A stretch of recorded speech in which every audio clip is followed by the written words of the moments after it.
General Sikandar Mirza جو defence secretary تھے انہوں نے ماشاء اللہ لگا دیا. پھر فیلڈ مارشل ایوب خان صاحب نے ٹیک اوور کر لیا اور انہوں نے اپنے آپ کو فیلڈ مارشل بنا لیا. پھر فاطمہ جناح اور فیلڈ مارشل کا ایک سوڈو مقابلہ ہوا جمہوریت کے نام پر، ڈیموکریسی کے نام پر، اور زمانے میں پریزیڈنشل سسٹم تھا اور بی ڈی ممبر الیکٹرل کالج تھا. پھر بی بی فاطمہ جناح کے بارے میں جو نازیبا زبان استعمال کی گئی فاطمہ جناح کے بارے میں، وہ بھی کوئی بھلا نہیں سکا. تاریخ کے برقوں میں وہ درج ہیں. پھر اس کے بعد وہ سلسلہ چلتا رہا. General Ayub Khan field marshal وہ اپنے کمانڈ جنرل یحییٰ کے حوالے کر کے گھر چلے گئے. لیکن ایک بات ان میں تھی جو مجھے بہت اچھی لگی کہ وہ ایک غیرت مند تھا، پٹھان تھا، ایک غیرت مند چیف آف آرمی اسٹاف تھا کہ اس کے خلاف ایک نعرہ لگا تھا تو اس نے کہا کہ میں نے عوام سے اپنے آپ کو گالیاں نہیں دلوانی. یحییٰ خان کے بعد آپ کو پتہ ہی ہے کہ سکوت ڈھاکہ ہو گیا. دو سیاسی پارٹیاں، ایک بنگلہ دیش کی مجیب الرحمان صاحب ہیڈ کر رہے تھے اور ادھر پیپل پارٹی جسے ذوالفقار علی بھٹو ہیڈ کر رہے تھے.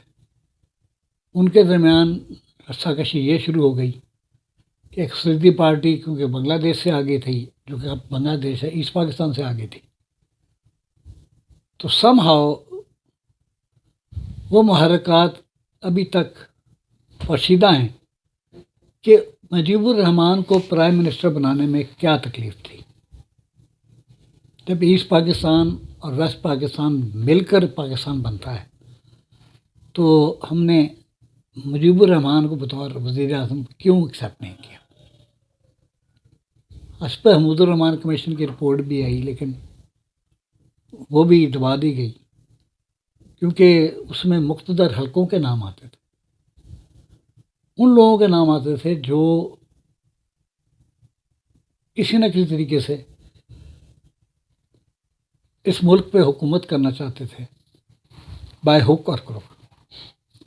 اور یہی ہمارے اس ملک کا المیہ ہے کہ سکوت ڈھاکہ ہو گیا.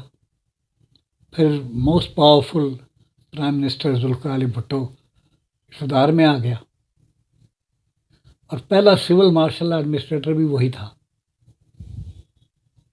اور اس کے بعد پھر آپ نے دیکھا کہ 1977 میں میرے خیال ہے، کیوں تنویر صاحب، کہ جب ان کے خلاف تحریک چلائی گئی، انتخابات میں دھاندلی کے الزامات لگے اور پھر جنرل ضیاء الحق نے تختہ الٹ کر ذوالفقار علی بھٹو کو ہٹا دیا اس کے منصب سے. جی بالکل. اور خود اسلامی مارشل لا لگا کے بیٹھ گیا.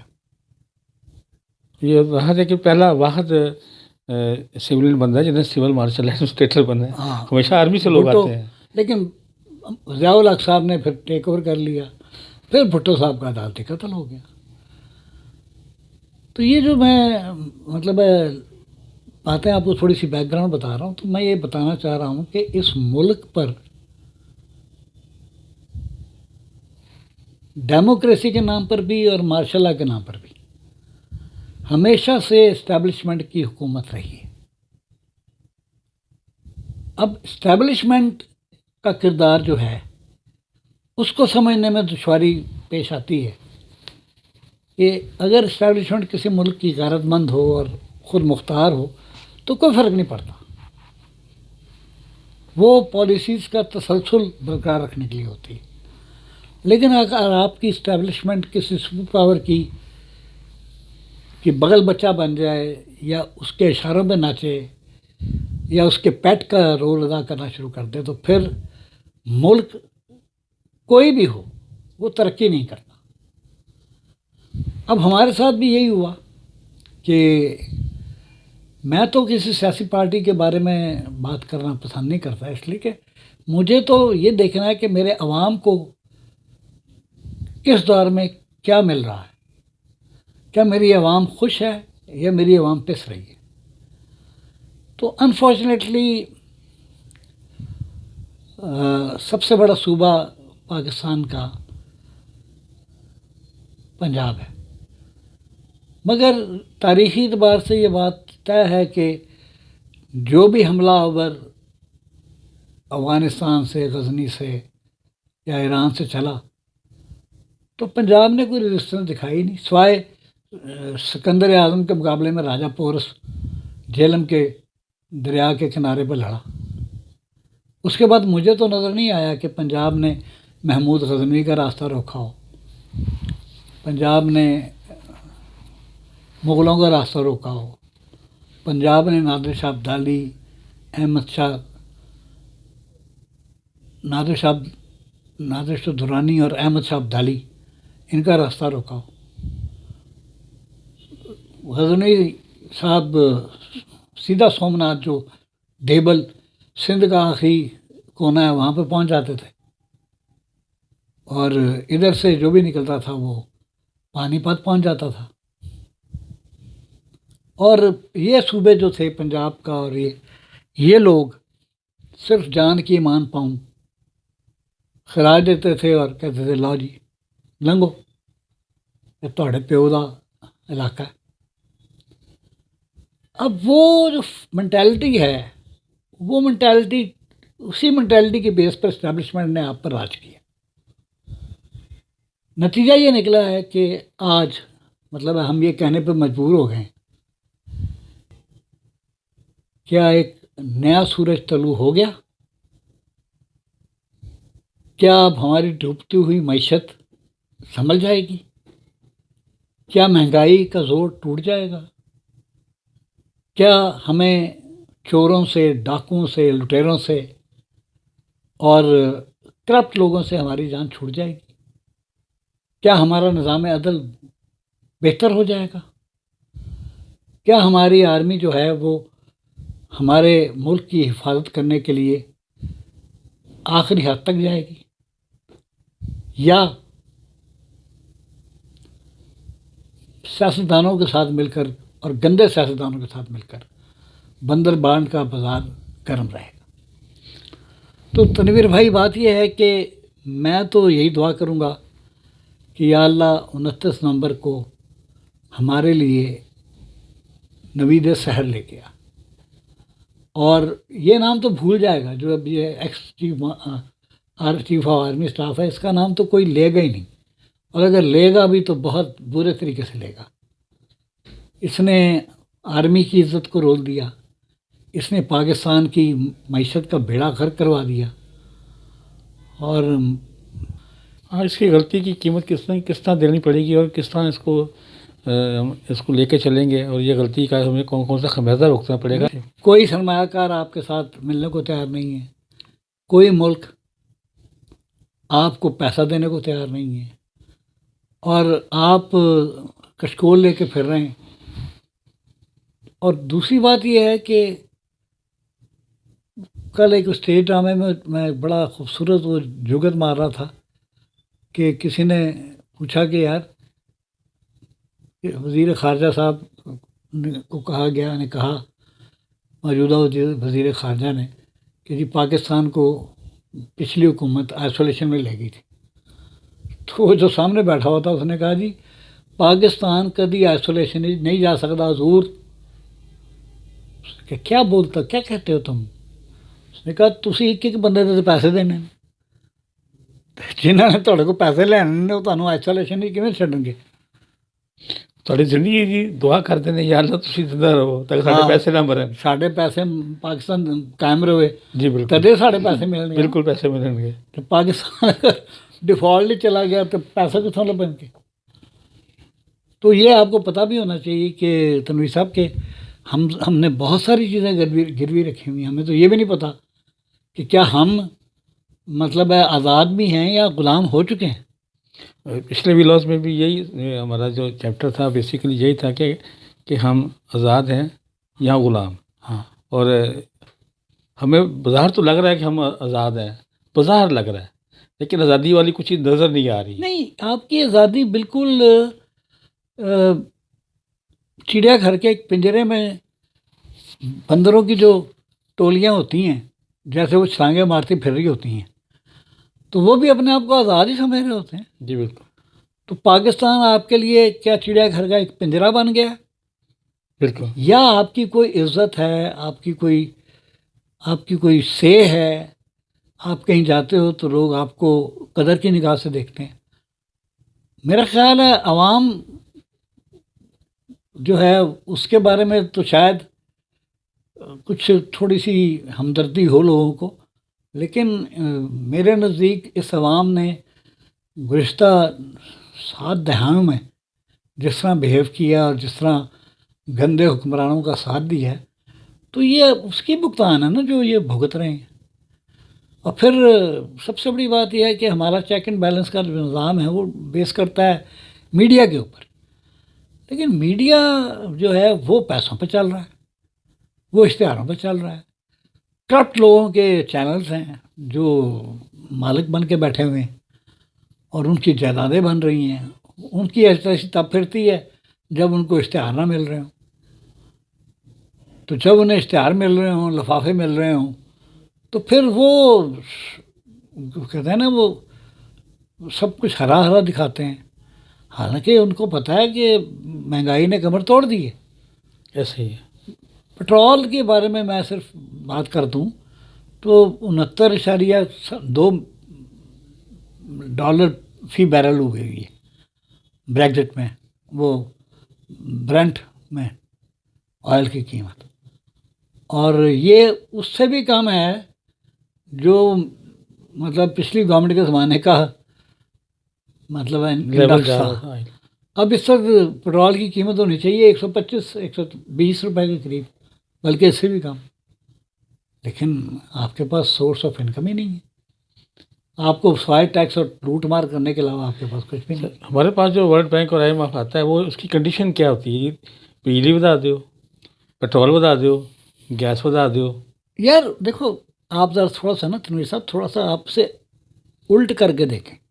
ٹھیک ہے. مثال کے طور پر آپ ایک چینل چلا رہے ہو، میں بینک ہوں، آپ میرے پاس آتے ہو تو آپ مجھ سے کہتے ہو کہ جی میں نے چینل کو اپ گریڈ کرنا ہے تو مجھے اتنے پیسے چاہیے. مجھے مالی معاوضہ چاہیے. تو بینک سب سے پہلے پوچھے گا کہ آپ کا انکم انڈیکس کیا ہے.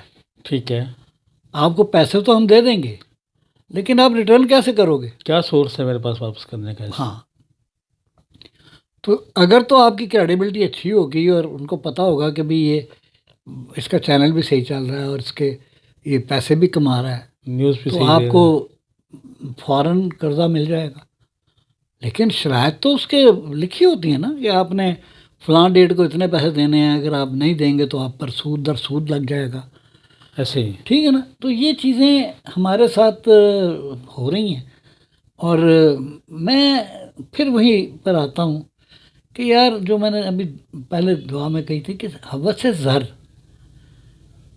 آپ جہاز لے لو، آپ راکٹ لے لو یار، آپ 6 محل لے لو، آپ مطلب ایون فیلڈ اپارٹمنٹ جیسے 50 اپارٹمنٹ لے لو، آپ بیلجیم میں گھر بنا لو، لیکن الٹیمیٹلی وہ جو زمین کی کوکھ ہے وہ تو آپ کا انتظار کر رہی ہے. ایسے ہی ہے.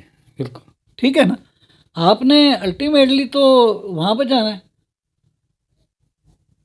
مطلب ہے یہ تو کوئی طریقہ نہیں ہے کہ میں بجائے اس کے کہ اپنے بچوں کو قابل، لائق اور اپنے پیروں پہ کھڑا کروں، میں اپنی 100 نسلوں کے بارے میں سوچنا شروع کر دوں کہ جی میں اتنے ارب روپے کما لوں گا تو میری اتنی نسلیں جو ہیں وہ تر جائیں گی. تو پھر اس ملک نے ترقی کیا کرنی؟ ترقی تو ہوتی ہے نا میرے بھائی جب آپ کا کاروبار چل رہا ہو، انڈسٹری چل رہی ہو، آپ کی زرعی جناس میں کی پیداوار میں اضافہ ہو رہا ہو، کسان خوشحال ہو، انڈسٹریلسٹ خوشحال ہو، مزدور خوش ہو، اسے بونس مل رہے ہوں، اور آپ کی ایکسپورٹ امپورٹ سے زیادہ ہو، تب جا کے معاشرہ خوشحال ہوتا ہے، ملک ترقی کرتا ہے. ایسے نہیں ہوتا کہ آپ یہ کہو کہ میری امپورٹ زیادہ ہے اور ایکسپورٹ کم ہے، تو جو کرنٹ ڈیفیسٹ ہے یہ جتنا بڑھتا جائے گا آپ مقروض ہوتے جاؤ گے. یہاں انفلیشن آتی پہلے جائے گی. یہ جملہ سوال ہوتا تھا کسی زمانے میں کہ جی 35,000 روپیہ ایک بچہ جو پیدا بھی نہیں ہوا وہ اس کا مقروض ہے. اب 1.5-2 لاکھ پر بات چلی گئی ہے بالکل ایسے کہ ہی جو بچہ پیدا بھی نہیں ہوا 2 لاکھ کا مقروض ہے. ایسا ہی ہے. تو یہ سلسلہ ہے. اب آپ تو اس سے مجھے آگے جائیں. آپ کی بات کو میں آگے تھوڑا سا بڑھاتا ہوں. مجھے میری عمر 58 ہو گئی ہے، اور مجھے سمجھ میں آج تک نہیں آیا کہ ہم قرضے مانگتے کیوں ہیں باہر سے. اللہ کے فضل سے پاکستان کو اللہ تعالیٰ نے بجری کے پہاڑ دیے ہوئے ہیں، سیمٹ کے پہاڑ دیے ہوئے ہیں. اللہ تعالیٰ نے آپ کو پاس مٹی سے اینٹیں بنا لیں، ریت آپ کو اللہ تعالیٰ نے مفت دی ہوئی ہے. معدنیات معدنیات آپ کے پاس اتنی ہیں، آپ کے پاس ریٹو چلے جائیں، سونا ہے آپ کے پاس. اللہ تعالیٰ نے آپ کو اتنی نعمتیں سے نوازا ہے، ہم سوچ بھی نہیں سکتے یار کہ اللہ تعالیٰ کا ہمارے اوپر کتنا فضل ہے. اور اس کے بعد ہم کہتے ہیں کہ ہمارے پاس مین پاور اتنی ہے، فالتو بیٹھی ہوئی ہے، ان کو ہم کام نہیں لے رہے ان سے. تو خدا را ہمارے بندے کو، عام بندے کو سر گھر جانے کے لیے رات کو پاکستانی کرنسی میں پیسے چاہیے. ہمیں ڈالر پاؤنڈ اسٹرلنگ نہیں چاہیے نہ، ہمیں وہ مقصد ہے. قرضے تو ہمارے حکمران آتے ہیں، اللہ تعالیٰ ان کو ہدایت دے، قرضے بڑی محبت سے لیتے ہیں، کہتے ہیں ہم لیتے ہیں قرضے، لے کے یہ یہاں سے لیتے ہیں. وہی بات آ جاتی ہے کہ وہ پرانے ویلاگ میں آپ نے فرمایا کہ ایک تکڑی کا دو پڑلے ہیں، ایک میں آپ قرضہ ڈالتے جاؤ گے دوسرا اوپر جاتا جائے گا، لازمی بات ہے. اور یہ جو سلسلہ جو ہے مجھے آپ آج اس پوائنٹ پر روشنی ڈالیں. ہمارا پروگرام تو غیر سیاسی ہے، لیکن یہ خیال سیاسی ہی بات ہو رہی ہے، سیاستدانوں کی مہربانیوں کی وجہ سے. اور ہم یہ سارا کچھ بھگت رہے ہیں کہ IMF ورلڈ بینک آ کے ہمیں کہتا ہے کہ یہ کام کرو، یہ کام کرو، یہ بڑھاؤ، تب کروں گا، یہ کرو تب کروں گا. خدا را ہم واقعی غلام ہیں، مان لیں ہم غلام ہیں خدا را. تو پھر اگر نہیں مانتے تو آپ یہ بتائیں کہ ہم قرضے مانگتے کیوں ہیں، ہمیں قرضوں کی ضرورت کیا ہے. دیکھ بیٹا، اس میں مطلب یہ کوئی راکٹ سائنس نہیں ہے. قرض کی ضرورت بظاہر پڑتی ہے کہ جی ہم اپنا جو ملک کا انفراسٹرکچر ہے اس کو بہتر کرنا چاہتے ہیں، مینز آف کمیونیکیشن کو امپروو کرنا چاہتے ہیں. سی پیک آپ کے پاس آیا، ٹھیک ہے جی، کیا بنا اس کا؟ بیچ میں لٹکا ہوا ہے، سڑ خانے میں چلا گیا نا. بالکل لٹکا دیا اس کو. اب پھڈا پڑا ہوا ہے چائنا اور USA کا، ٹھیک ہے، بالکل بالکل پھڈا پڑا ہوا ہے چائنا USA اور روس کا. سی پیک USA نہیں چلنے دینا چاہ رہا، آپ کو رشیا سے تیل نہیں لینے دینا چاہ رہا. کیوں؟ جب انڈیا لے رہا ہے، ایران، یہ سارے سب یہ کنٹریز میں آپس میں یہ سب کچھ چل رہا ہے، تو ہم پہ پابندیاں کس بات کی لگائیں گی؟ ہم پہ تو پابندیاں نہیں لگنی چاہیے تھیں، ٹھیک ہے نا. اور قرضہ پروڈکٹیو مینس کے لیے لیا جائے تو قرضہ واپس ہو جاتا ہے. جی بالکل. آپ نے جو تکڑی کی مثال دی ہے نا، اس تکڑی میں ایک طرف قرضہ اور ایک طرف ادائیگی آتی ہے. ڈیفینیٹلی. لیکن اگر اس قرضے میں سے میں آدھے پیسے جیب میں ڈال کے ملک سے باہر لے جاؤں تو یہ ادائیگی کا توازن کبھی بھی برقرار نہیں رہے گا. آپ یہ قرضہ واپس ہی نہیں کر سکتے، وہ بڑھتا جا رہا ہے، بڑھتا جا رہا ہے. انفلیشن میں ڈالر کہاں تک پہنچ گیا. اور مجھے مطلب ہے یہ سوری ٹو سے کہنا پڑتا ہے کہ کچھ ہمارے بدطینت لوگوں نے جو ملک کے وفادار نہیں ہیں، انہوں نے ہمارے ایٹمی اثاثوں پہ نظر رکھی ہوئی ہے، اور وہ جانتے ہیں کہ جب ہمارے حالات ایسے آئیں گے تو ہم اپنے ایٹمی اثاثے فروخت کر دیں گے. تو ایٹمی اثاثے فروخت کرنے کا مطلب یہ ہوا کہ پھر کشمیر بھی گیا، پھر پاکستان کی وہ جو ایک اسٹریٹجک پوزیشن ہے وہ بھی گئی. پھر ہمیں اتنی بڑی آرمی کی ضرورت ہی نہیں رہ جائے گی، کیونکہ اب کنونشنل وار تو نہیں ہونی. اب تو جب بھی جنگ ہوگی وہ کنونشنل نہیں ہوگی، اس میں لازمی میزائل چلیں گے، اس میں اٹامک وارفیئر استعمال ہوگا، نیوکلیئر وارفیئر استعمال ہوگا، اور وہ دنوں کی نہیں، سیکنڈس، مطلب گھنٹے کی بھی نہیں ہوگی، ہاں نہیں سیکنڈس میں ہوگی، منٹوں میں، ٹھیک ہے نا. منٹوں میں تو ڈوڈ آئے اب سوال یہ ہے کہ آخر ہم اسٹیٹس کو میں کیوں بیٹھے ہوئے ہیں؟ تو میں یہاں پر ایک چھوٹا سا لطیفہ اپنے ناظرین کی نظر کروں گا کہ وہ فٹ بال کا میچ ہو رہا تھا، تو جو ایک ٹیم کا کھلاڑی تھا نا، وہ بار بار جب گیند ان کی ڈی میں آتا تھا نا، تو وہ اپنی گول میں گول کر دیتا تھا. تو اس کو پکڑ لیا سب نے کہ تو الو کے پٹھے، تو یہ کیا کر رہا ہے، تو سامنے گول کرنے کی گول بجائے، تو تو نے ادھر کرنا ہے اور تو اور ڈیفینڈ کرنے کے بجائے تو خود گول کر دیتا. اس نے آگے سے جواب دیا مینوں کرن نہیں دیتے، ٹھیک ہے، اور دوجے کرن نہیں دیتے، ہاں مینوں یہ آسان لگتا ہے، اے کرن دیتے نہیں تھے. ہمارے ساتھ تو یہی ہو رہا ہے ہاں بالکل، کہ ہماری ٹیم جو فٹ بال کی ٹیم ہے، جسے آپ میں اشاروں میں کہہ رہا ہوں، وہ اپنوں پہ ہی گول کر رہی ہے. ہمیں تو انڈیا کو تو ہم سے کوئی خوف اور ڈر نہیں ہے. کشمیر کا جو حال آپ کے سامنے ہو رہا ہے، آپ سمجھتے ہیں کہ کیا نیگوسیشن سے، یو این او کی وجہ سے، وہ تو پھر اللہ کو، اللہ میاں نیچے آ تو ہی روٹی دیتا جا، یہ تو پھر اللہ کے کام ہیں کہ وہ انہونی کر دے. ہمارے تو کوئی ارادے نہیں ہیں کشمیر کو آزاد کرانے کے. وہ تو ہم نے تو کہہ دیا ہوا کہ جی یہ ہم اس میں انٹرفیئرنس نہیں کریں گے، کیونکہ اب وہ یو این او نے اسے دہشت گردی قرار دے دی ہے. بھائی ایک متنازع علاقہ ہے، نہ تم پلیبسائڈ کراتے ہو، نہ تم ہنے بننے لگاتے ہو، اور جب کوئی تحریک چلتی ہے تو تم الزام لگا دیتے ہو کہ پاکستان اس کی مدد کر رہا ہے. اکثر جب بھی کشمیر کے اوپر کوئی قرارداد آتی ہے تو اس نے آپ کو بتایا کہ روس نے 2-3 دفعہ ویٹو کر دیا کہ جی میں نہیں مانتا. تو یہ ویٹو بردار جو ہمارے پاس تھنک ٹینک ہے، اصل میں فساد کی جڑ یہ ہے.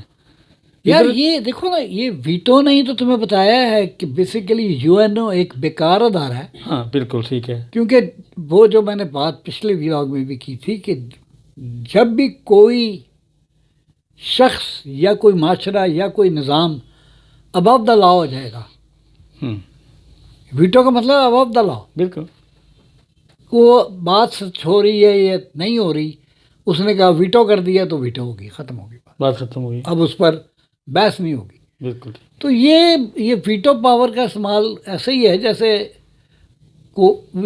آرمی چیف کی چھڑی، ایگزیکٹلی، بیسیکلی پاور اتھارٹی ہے نا. اتھارٹی ہے. تو اگر آپ ویٹو کے ساتھ چلتے جائیں گے تو یو این او کبھی بھی کوئی ڈیسیژن نہیں لے سکے گا. بالکل نہیں لے سکے. ابھی تک آپ کے سامنے موجود ہے مثالیں، بتائیں کدھر نہیں، کوئی کنفلکٹ ختم نہیں ہوگا. نہیں ہوگا. جیسے کہ میں نے پہلے بھی بتایا تھا کہ جو بھی سپر پاور ہے وہ جب کسی جگہ سے بھاگتی ہے یا وڈرا کرتی ہے تو وہ اپنے خرچوں سے اور اپنے اچیومنٹس کو میچ کرتی ہے، اور جب وہ دیکھتی ہے کہ یار ایسے آپا ہے یا تو کوئی جان چھڑاؤ تو بھاگ جاتی ہے. بالکل آپ کے اور سامنے. پھر وہ اسکیپ گوڈ ڈھونڈتے ہیں. مثلا افغانستان سے منتیں تلے کر کے نکلے ہیں پاکستان کی کہ جی جان چھڑا دیں ہماری. شادی ٹروس کرا دیں اور طالبان کے ساتھ، تاکہ ہم یہاں سے وڈرا کر جائیں، ٹھیک ہے نا. لیکن جیسے ہی وہ نکل کے گئے ہیں اس کے بعد انہوں نے پاکستان پہ الزام لگانا شروع کر دیا کہ ہماری شکست کی وجہ، ہمارے نکلنے کی وجہ پاکستان ہے. تو یہ جو چیزیں ہیں نا کہ انہوں نے بھی تو اپنے عوام کو جواب دینا ہے نا. ایسے ہی. تو انہوں نے اپنے عوام کو جواب دینے کے لیے جو قربانی کا بکرا بنایا ہوا ہے، مجھے افسوس سے کہنا پڑتا ہے کہ انڈیا کے بارے میں وہ یہ نہیں کہتے، ایران کے بارے میں بھی یہ نہیں کہتے، وہ بنگلہ دیش کے بارے میں بھی یہ نہیں کہتے، سری لنکا کے بارے میں، پاکستان کے بارے میں کہتے ہیں. اور پاکستان کے بارے میں صرف اس لیے کہتے ہیں کہ یہ جی اس کے پاس اٹامک اثاثے ہیں، ہے نا. ایسے ہی. تو ہم مطلب یہ ہے کہ ہماری طرف تو ہماری پوزیشن تو اس وقت یہ جا رہی ہے کہ جیسے کاغان، ناران، وہ جو ان کے دشوار گزار پہاڑی راستے ہیں کہ دونوں طرف کھائیاں، ذرا سا بھی ڈرائیور سے غلطی ہوگی تو آپ کھائی میں جا کے رو گے. اب پاکستان اسی راستے پہ چل رہا ہے.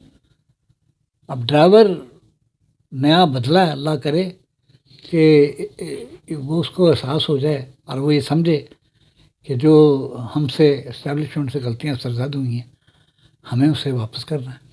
آج کا جو ہمارا ایپیسوڈ چل رہا ہے، اس کے اندر 29 نومبر کا جو دن ہے، اللہ تعالیٰ یہ اس قوم کے لیے بابرکت کرے، اور اللہ کرے۔ میں ان تو شاء اللہ میں تعالیٰ تو ان شاء اللہ تعالیٰ کیونکہ کہتے ہیں کہ آدمی اپنی غلطیاں کو سدھارتا ہے اور سیکھتا ہے، سیکھنے کا عمل جاری ہے۔ اللہ تعالیٰ کرے کہ اب یہ ہمارے جو نئی قیادت آئی ہے، اور اللہ تعالیٰ اس ملک کے اندر جو ایک انتشار اور ایک طوفان بدتمیزی مچا ہوا ہے امنگ دا سیاستدانوں کے درمیان، جو یہ کھینچاتانی ہو رہی ہے، اس کو اللہ تعالیٰ سے دعا کرتے ہیں کہ یہ اب ختم ہو، اور آرمی جو ہے اپنا اصل رول جو ان کا ہے اس کو نبھائے، اور عدلیہ بھی اپنا عدلیہ بھی اپنے آپ کو ٹھیک کرے، اور وہ نظریہ ضرورت کا جو انہوں نے ایک نیا چیز کی جی ضرور پیدا نظریہ کی تھی ضرورت وہ ختم کر دے۔ ختم کرے۔ نظریہ ضرورت کچھ نہیں ہے، بات یہ ہے کہ رولس بنتے ہیں انسان کو سہولت دینے کے لیے، قوانین بنائے جاتے ہیں انسانوں کی آسانی کے لیے، تاکہ اگر ایک چیز غلط ہے تو یہ کوئی صحیفہ آسمانی نہیں ہے کہ اس کے اندر ہم ترمیم نہیں کر سکتے۔ اس قوانین انسانوں کی سہولت کے لیے، اگر آپ سمجھیں کہ یہ قوانین آدمی کو سہولت نہیں دے رہے تو اس کے لیے عدلیہ کا جو کردار ہے وہ ہمیشہ لائق ستائش ہے۔ تو آج کی جو اس پروگرام کو ختم کرنے سے پہلے میری صفدر بھائی سے گزارش ہے کہ ذرا اس کو ذرا مزید اس کو دیکھیں سمیٹیں۔ تنویر بھائی، میں آپ کو بڑی سیدھی سی بات بتا رہا ہوں کہ ہر ادارہ اپنی ذمہ داری کو محسوس کرے بالکل ٹھیک ہے، اور وہ پاکستان سے وفادار ہو، دولت سے نہیں۔ بالکل ٹھیک، اور غلط کو غلط کہنے کی عادت ڈالنی پڑے گی۔ بالکل ٹھیک ہے، اگر ہم نے چوروں ڈاکوؤں کو سپورٹ کیا، ان کو این آر او دیا، تو پاکستان، میں آپ کو لکھ کے دیتا ہوں کہ پاکستان، ہماری نسلیں بھی، پاکستان نہ آزادی اس کو ملی ہے نہ ملے گی۔ حقیقی آزادی جو ہے جس کا متقاضی ہم ہیں کہ ہمیں وہ چاہیے، وہ دور دور تک ہمیں نظر نہیں وہ آتی۔ اس لیے نظر نہیں آ رہا نا کہ ہمارے جو ادارے ہیں وہ یا تو کھوکھلے ہیں یا کرپٹ ہیں یا ان کے مفادات ہیں۔ اب میں تو کہنا نہیں چاہتا، لیکن یہ سرکاری ملازم ہمارے ہیں، ان کے اثاثے اگر آپ دیکھیں تو آپ کا دماغ اڑ جائے گا بھاگ کر کے۔ اور پھر آپ پوچھتے پھر رہے ہیں کہ جی ہمارے قرضے کیوں بڑھتے جا رہے ہیں، اور بھئی یہ ان کے اثاثے بھی تو دیکھو بڑھتے جا رہے ہیں۔ یہ سابق وزیر اعظم عمران خان صاحب کے ایک پروگرام انہوں نے ایک دیا تھا کہ وسل بلوئنگ ایکٹ، کہ آدمی کے جو احساسات ہیں وہ کتنے ہیں، جس وقت نوکری پہ آیا تھا اس کو کتنے، اب کتنے ہیں۔ یہ کوئی مشکل کام نہیں ہے، آپ اس کو تھریش آؤٹ کریں تو ایک سیکنڈ میں سمجھ آ جاتی ہے۔ یار میں نے دیکھ تجھے بات بتاؤں تجھے، میں نے پہلے بھی کہا تھا، پچھلے ویلاگ میں بھی کہا تھا، میں دوبارہ کہہ رہا ہوں کہ ہم کینسر کی کون سی سٹیج پہ پہنچ گئے ہیں؟ ہم کینسر کی اس سٹیج پہ پہنچ گئے ہیں جہاں سے ریورسل بہت مشکل ہے، لیکن اب یہ ہے کہ we have to live with the cancer. ٹھیک ہے، اب کینسر ختم نہیں کر سک رہے، ہم کو اس کے ساتھ رہنا پڑے گا۔ تو ہمیں ایک عمرانی معاہدہ کرنا پڑے گا کہ بھائی خدا کا واسطہ ہے، جو پیسے تم لوگ باہر لے گئے ہو بالکل ٹھیک، وہ پاکستان میں واپس لے آؤ، یہاں پہ انویسٹ کرو۔ یعنی آپ یہ دیکھیے کہ وہ لوگ جن کے سارے پیسے باہر بیٹھے ہیں، پڑے ہوئے ہیں، وہ دوسروں کو کہتے پھر رہے ہیں کہ آپ پاکستان میں انویسٹ کریں۔ یہ عمران خان صاحب بھی کہتے تھے، فرماتے تھے کہ جی کرپشن سے انکار، پاکستان سے پیار۔ پھر کرپشن سے انکار، بات یہ کہ کرپشن جو ہے اس کو، یہ آپ نے صحیح کہا ہے کہ کینسر کی یہ 3-4 قسمیں ہوتی ہیں، دوائیوں سے ٹریٹ کیا جاتا ہے، پھر اس کا آپریٹ کیا جاتا ہے۔ ہماری جو بیماری ہے اس کا جو علاج ہے وہ آپریٹ سے بھی ہمارا خیال کوئی نیا ہمیں نہیں اب مطلب یہ اب اسے کہتے ہیں ٹرانسفارمیشن، جی بالکل، کہ اب مطلب ہے ہم تو مطلب میں آپ کو حیرت، آپ کو ہنسی بھی آئے گی، اب شرمندگی بھی ہوگی کہ کھوتی ریڑھی والا ٹریفک لا کو توڑا ہوتا ہے اور اس کو اس لیے کچھ نہیں جاتا کہا جاتا کہ وہ غریب آدمی ہے، ٹریفک کا بیڑا غرق کر دیتا ہے وہ، لینڈ کروزر والا وہ اشارہ کاٹ کے نکل جاتا ہے، 2-3 بندوں کو تھلے نیچے دے دیتا ہے گاڑی کے، بھاگ جاتا ہے۔ سب سے بڑی بات ہے ہمارے یہاں اللہ تعالیٰ نے ایک ڈسپلن فورس دی ہے، پولیس بڑا ڈیسنٹ ادارہ ہے، اشارے پہ کھڑے ہو جائیں نا ہم لوگ تو آپ ذرا واچ کریں، دیکھیے گا سب لوگ کھڑے ہیں، پیچھے سے پولیس والے آئیں گے، وہ اللہ کے فضل سے ریڈ کو کراس کر جائیں گے اور بے فکر ہو کے ایسے طرح کے جائیں گے جیسے وہ ون وے کی خلاف ورزی کریں گے، بالکل کریں گے، اور سر، اور بغیر کسی ایمرجنسی کے کریں گے۔ جی بالکل۔ تو مسئلہ یہ ہے کہ آپ نے لفظ ڈیسنٹ کا استعمال کر دیا ہے، میں تو اس ڈیسنٹ کا مطلب ہی نہیں جانتا۔ پاکستان میں تو لفظ ڈیسنٹ استعمال کرنا ایسے ہی ہے جیسے کسی نے کہا اور نکمیاں ایسے ہی ہے، اور جھوٹیا وہ جھوٹے ہے اور چورا، یہ ڈیسنسی ہے آپ کی، ڈیسنسی کا یہ مطلب ہے۔ ہم میں آپ کو نا مجھے ایک چیز یاد آ گئی، بڑی مزیدار بات آ گئی کہ وہ عام طور پہ ہم کہتے ہیں نا کسی بندے کو، ہم کہتے ہیں یار وہ شیر ہے، وہ بڑا خوش ہوتا ہے، یار میں ماشاء اللہ میں شیر ہوں، تو شیر ہے، بھی شیر ہے۔ کسی بندے کو شیر کہیں بڑا خوش ہوتا ہے، کسی بندے کو کہنا تو کتا ہے، وہ آپ کے گلے پڑ جائے گا۔ مجھے یہ بتاؤ کیا کتا جو ہے اور شیر جو ہے کیا یہ کوئی وری ہے؟ وہ یار مطلب یہ ہے کہ شیر سے مراد، اب دیکھیں نا یہیں پر آپ نے ایک نقطے کی بات کر دی اور اسی پہ ہم پروگرام کنکلوڈ کریں گے کہ شیر جب آپ کسی کو کہہ رہے ہیں تو آپ یہ بھول جاتے ہیں کہ شیر ایک درندہ ہے، شیر ایک درندہ ہے، نو ڈاؤٹ، پریڈیٹر ہے، بالکل، اور اس کو اپنی خوراک پوری کرنے کے لیے کسی ہرن کا، کسی بکری کا، کسی بارہ کا، کسی بھینسے کا یا سانڈ کا شکار کرنا پڑتا ہے۔ جب تک وہ اس کو نہیں مارے گا وہ زندہ نہیں رہے گا۔ جی بالکل۔ اب آپ کے لیے سوال چھوڑ کے جا رہا ہوں ناظرین میں، کہ اب آپ فیصلہ کر کے بتائیں کہ ہمارے ہاں شیر، کتے، بھیڑیے، ٹھیک ہے جی، گائے، بکری، ہرن، یعنی وہ چرندے، ہمارے ہاں چرندوں کی ایک اکثریت ہے، یہ درندوں کی ایک اکثریت ہے۔ تو آپ کو خود ہی اندازہ ہو جائے گا کہ ہم کہاں فال کرتے ہیں۔ مطلب آپ اپنے بارے میں بھی سوچیں کہ میں چرندہ ہوں یا درندہ ہوں۔ تو میرے نزدیک درندہ ہر وہ شخص ہے جو کرپٹ ہے، اور چرندہ ہر وہ شخص ہے جو کرپشن کا شکار ہے۔ لیکن اگر یہ وشیس سرکل بن گیا ہوا ہے کہ تو اس کو لوٹ، وہ اس کو لوٹے، وہ اس کو لوٹے، وہ اس کو لوٹے، اور پھر وہ مجھ کو لوٹے، تو ہم سب اس وشیس سرکل کا شکار ہیں۔ اور کوئی نہ کوئی کہیں نہ کہیں کبھی وہ پریڈیٹر ہوتا ہے، کبھی وہ پرے ہوتا ہے، یعنی کبھی وہ درندہ ہوتا ہے شکاری، اور کبھی وہ شکار ہوتا ہے۔ ایک کی خوراک ہے، اس کو مار کے کھا کے زندہ رہتا ہے، اور یہی چیزیں نظام کے ساتھ اللہ نے بنائی ہیں، ہر چیز ایک دوسرے کو لے رہی ہے، اس کی وجہ سے یہ پرابلم آ رہی ہے۔ ہاں نہیں، مگر میں نے جو تم نے یہ دیکھو نا، میں نے تمہیں ایک فلاسفی دی ہے جی بالکل، کہ اب انسان ڈیسائیڈ کرے نا کہ میں درندہ ہوں یا چرندہ ہوں۔ بالکل ٹھیک ہے۔ یعنی میں خوراک ناجائز کمزور انسانوں کو لوٹ کر کھا کر زندہ ہوں، یا میں لٹا کر زندہ ہوں۔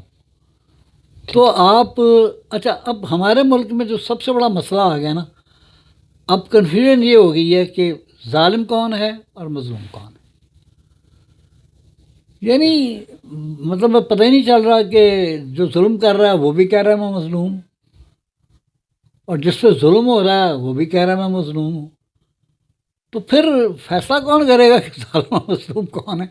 فیصلہ جن کو کرنا ہے، مجھے ان کا نہیں پتا کہ وہ ظالم ہے یا مظلوم ہے۔ سر کہتے کیا ان کے قلم میں طاقت نہیں ہے، یا ان کا قلم کوئی اور لکھتا ہے؟ اب یہ اللہ بہتر جانتا ہے، میں تو نہیں جانتا۔ کچھ چیزیں ایسی ہوتی ہیں جیسے ان کو جمنے میں بننے میں کوئی ٹائم لگتا ہے، جیسے دودھ کو آپ جمن لگاتے ہیں تو اس کے جمنے کے لیے کوئی ٹائم ہوتا ہے۔ تو آج کا جو ہمارا یہ ویلاز ہے، اس کے اندر ہم نے وہ جو پارٹ 1 کا ایسا تھا، پارٹ 2 کو ساتھ کنٹینیو کیا، تو ہمارا آج کا جو یہ پروگرام ہے وقت کی مجبوری کی وجہ سے ہمیں سے یہیں پہ روکنا پڑ رہا ہے۔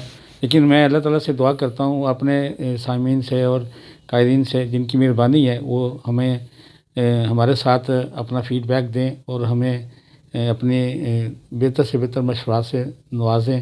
ہماری ہر ممکن کوشش ہوتی ہے کہ ہم اس پروگرام میں بہتری لا سکیں. اس کے لیے میں خصوصی طور پر اپنے ساتھی سید صفدر رضا صاحب کا بہت مشکور ہوں، جنہوں نے آ کے مجھے ایک حوصلہ دیا اور مجھے کہا کہ آئیے اس کو دیکھتے ہیں، کیونکہ ہر کام جو ہے وہ اللہ کی رضا کے لیے ہے. ہمارا مشن یہ ہے کہ ہم اپنے ڈپارٹمنٹ کے ساتھ ساتھ ہم تمام انجینئر حضرات کو، تمام ہمارے کلریکل سٹاف کو، جتنی ہماری اب کا لیبرز ہیں ان کو ساتھ لے کے چلنے. اور ہمارا یہ بیسیکلی جو ایشو ہے، چینل جو ہے جس کو ہم لے کے چل رہے ہیں، یہ بالکل غیر سیاسی ہے.